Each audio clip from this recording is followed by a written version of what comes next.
Up next, is Mecha Man a mecha quitter?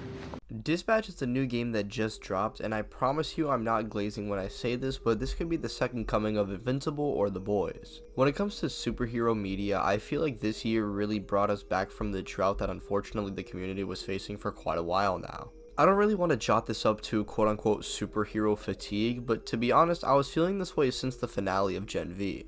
I feel like with Peacemaker and Gen V's questionable finales happening back to back, this came out at a perfect time as I was just starting to question if it's going downhill from here. And this game proved me wrong because, my god, this shit is peak and we just need to dabble straight into this. Firstly, the story for Dispatch is very easy to get into and pretty easy to understand.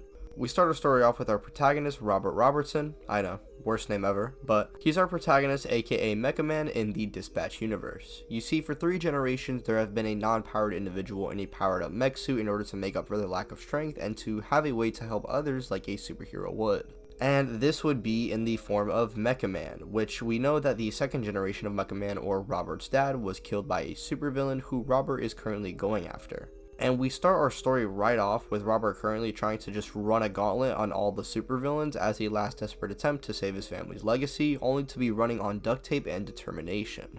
And despite Mecha Man giving his damn best trying to fight, it wasn't enough. In the end, he just barely escapes with his life intact and his suit being unrepairable. And due to him blowing through his family's inheritance and even the insurance money he collected after his father's passing, he broke himself and just barely gets by nowadays. For the next 4 months, he would just be MIA, with him then coming out to the public and announcing that he is currently in hiatus as he has no way to repair the suit for now.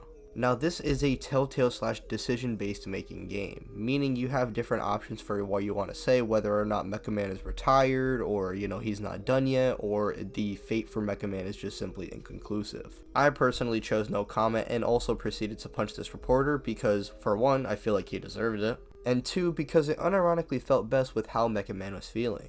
He pretty much did the opposite of what a hero is supposed to do and failed his family's legacy. And due to Robert also being beaten up himself, he still can't even beat up the average robber running around the city, and when he attempts to fight some goons and then ends up getting jumped, we would then see Blonde Blazer saving Mecha Man from the group of robbers and would offer him a drink. Now, before she gives her proposition to Mecha Man, obviously depending on your choices, you can clearly see the romantic interest from both parties. Now, me personally, my inner James Dokes kicked in and suspected that this girl is trying to sweet talk Robert, and this seems almost like she wanted me to get on her good side. So I steered clear of that, and we eventually come to find out she has a proposition, which is for Robert to become a dispatcher but for superhero, and use his expertise and intelligence to use this, and put his expertise and intelligence to use while they repair Mecha Man's suit. So not only would he be helping society the best way he can currently and make a difference, but eventually return into his former glory better than ever. What's funny about this segment is that you actually get to help Phenomenon but also villains you as Mecha Man have dealt with in the past, which is pretty funny to see.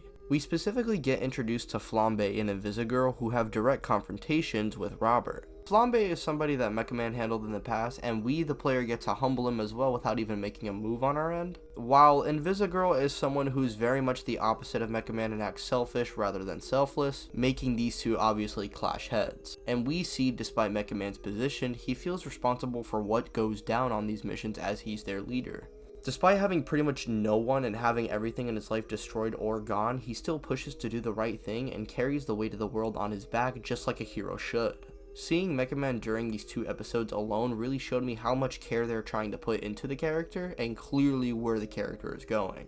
And judging off of episode 3 and 4's trailer, it seems that Robert is going to confront the team in one room in order to get everybody on the same page so he makes sure that nobody dies. And I have a strong feeling that the villains will ultimately respect him, with Flambe obviously eventually finding out that this guy is Mecha Man, which is just going to be adding more layers to their dynamic and overall the confrontation and tension of the next few episodes. So after episode 2, it is confirmed that Blonde Blazer is in fact dating Phenomenon, meaning you sickos who ever kissed her now have to deal with those repercussions. But what's funny to me is that she was moving like this even from the jump rather than just getting straight to business.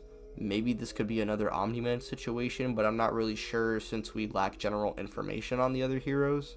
In general, I feel like it's just really exciting to see a new universe roll around and for so much potential to already be there. For example, what's going to happen when Flambe finds out Robert is Mecha Man? Will he still stay on the team? What is Blonder Blaze's ultimate endgame? Is she working with the villain that killed Robert's dad? Do any of the other heroes have any involvement with Mecha Man's dad? There's so much to unravel in this niche little universe already, and I'm genuinely excited to see where this goes. This could either be the next Walking Dead or fall short like other Telltale games, but I hope you guys enjoyed my short and quick analysis on Dispatch, and I'll be streaming the game this week and play through the episodes, so be sure to subscribe and stay tuned for that.